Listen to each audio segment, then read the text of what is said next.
Hi, Jane. It was good to see you finally. So I've watched your video all the way through, and I'm seeing that he gets racy, and that you and he are kind of at a tug of war on where he should be. And so we're gonna help get you two together.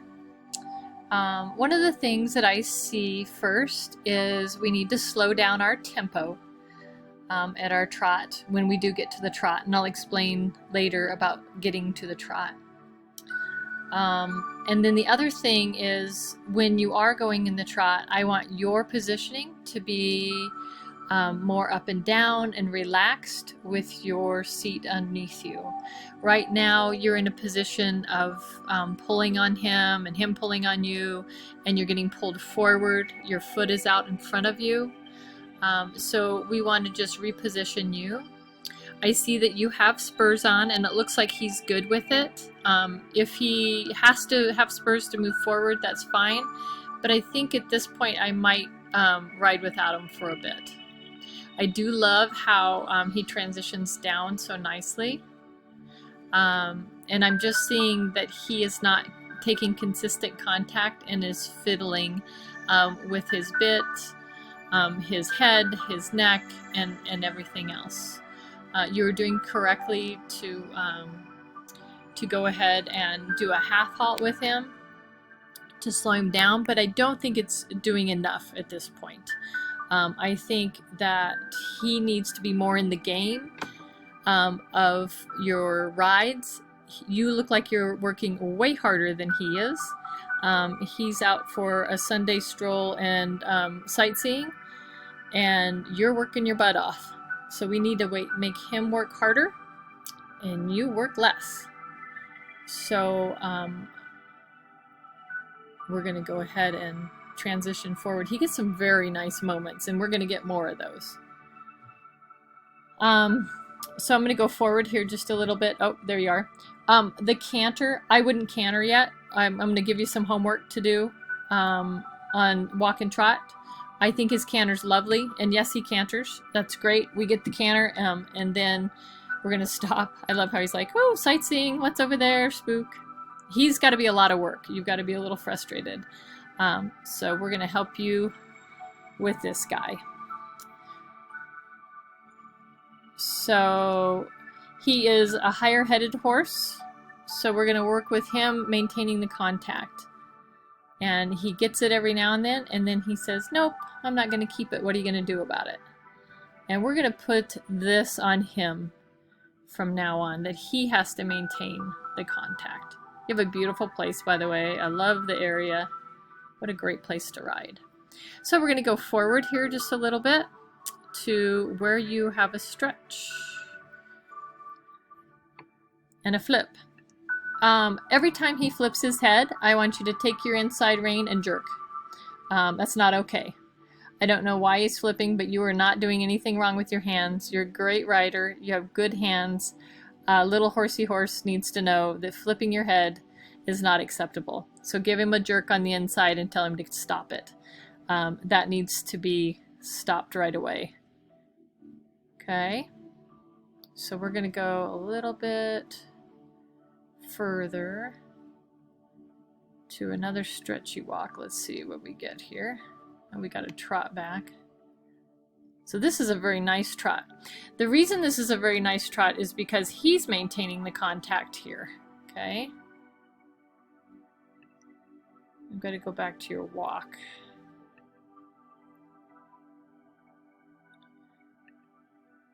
Don't worry, I know it's ugly. We're going to get this. So as I go around here, I see him up and down and up and down. So let's watch him. And I like the stretchy work, and that's where we're going to start, because you got a great start here.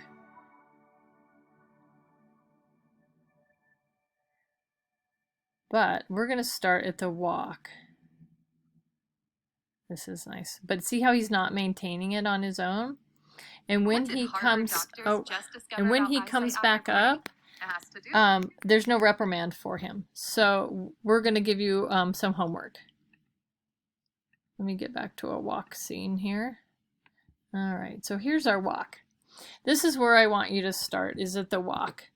And when he's at the walk, I want you to be able to be on a loose rein with his head down like this, okay? On a loose rein. No contact right now. Later on, we're going to take the contact, but we have to have control over him to keep his head down by himself. We're giving him a job. So we're saying to him, the question is, where do I want your head? And your answer is going to be telltale to him, because you're going to release the reins.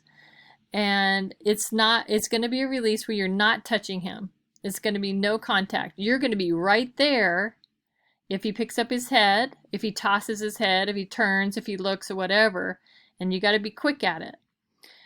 But when he raises his head, I want you to tell him that's not the answer. The answer's down here, even if he puts his head all the way down to the ground into the dirt.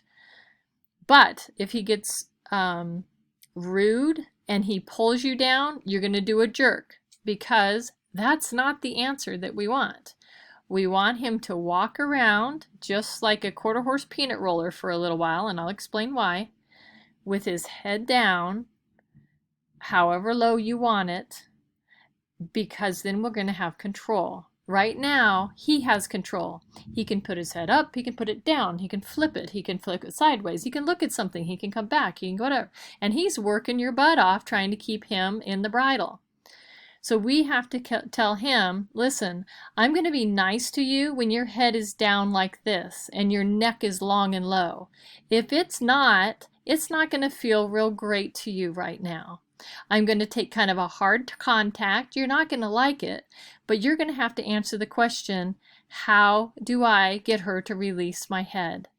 And it's going to be down, and down nicely. If he dives down, again, you're going to grab him pretty fast with the bridle and say, no, that's rude. If he comes up, you're going to grab him pretty fast and hard with the bridle and say, no, that's rude. This feels bad. Go back to where it feels good. What is the answer? What's the answer? And you stay very consistent. Now, I'm also going to make you a video of this because it's difficult to understand, especially if you've been taught contact, contact, contact.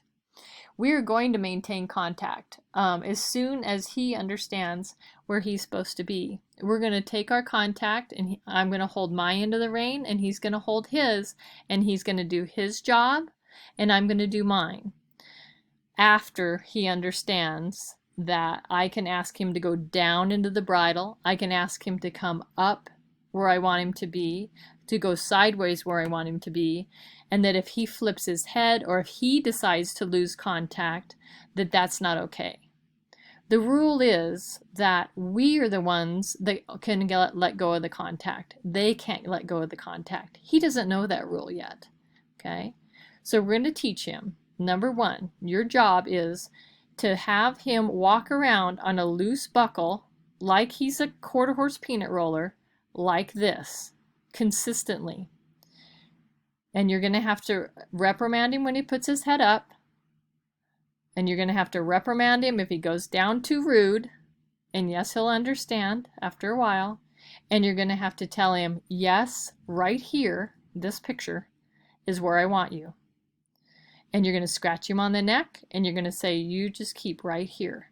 And everything is going to get slower and more calm because he's racing around. Next, we're going to go to the transition, and we're going to transition into the trot. But we're going to transition slowly because they can't even do a transition first. All they can do is the walk with their head down first. And as soon as we squeeze them, their head comes up. So then we have to start all over again. No, what is the question? The question is, where's your head supposed to be? One, it's supposed to be down in that nice position, even if I squeeze you. If I squeeze you and your head comes up, I'm going to pull on the reins pretty hard until you get to that right spot. Your target spot is here. And then I let go. If you put your head up, what do? I pull. I make it uneasy for you until you reach my target spot. So we'll go into the walk, and we'll be walking and we'll squeeze them into like we're going to go to transition, barely, and they'll pick their head up. And we have to remind them, no, that's not the answer. I want your head here. Now, another thing that's happening this whole time, and it takes about a week to do the walk trot transition, but the other thing that's happening is they're becoming stronger in their trapezius muscle and across their back. And they're getting used to using their ab muscles instead of going to the underside of their neck. Okay, and a horse that has a higher headset, it's so easy for them to go to the underside of their neck, flip their head up, and be there in a second. So we're going to be training their muscles, training their mind, and everything. So this is why I think I want the spurs off and you to relax. And just we're going to go back to point 1, and we're going to retrain with a head down cue. And then once we get this head down cue and we get a transition to trot and we start the head down cue at the trot, which I will send you a video of, then you take the contact with the reins and he has to maintain his own contact. And then we have a light, soft contact that we gain, and he has to do his job of keeping his head where it belongs. Even if the bit is bothering him, we're barely touching him. And we can do so much this way. And then we'll get into being more in the outside rein and all of that. But we have to start here. So if you're a little confused, I understand. And I'm going to send you a video and that will explain all of this together. And we're going to get this thing started. So again, if you have any questions while you're doing it, you can text me or call me, and I hope that makes sense.